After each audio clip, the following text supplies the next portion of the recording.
రామ చక్కని సీతకి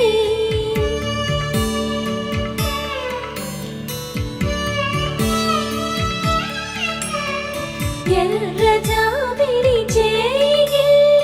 రాముడేడని అడుగుతుంటే చూడలేదని పెదవి చెప్పలేమని కనులు చెప్పే నల్ల పూసై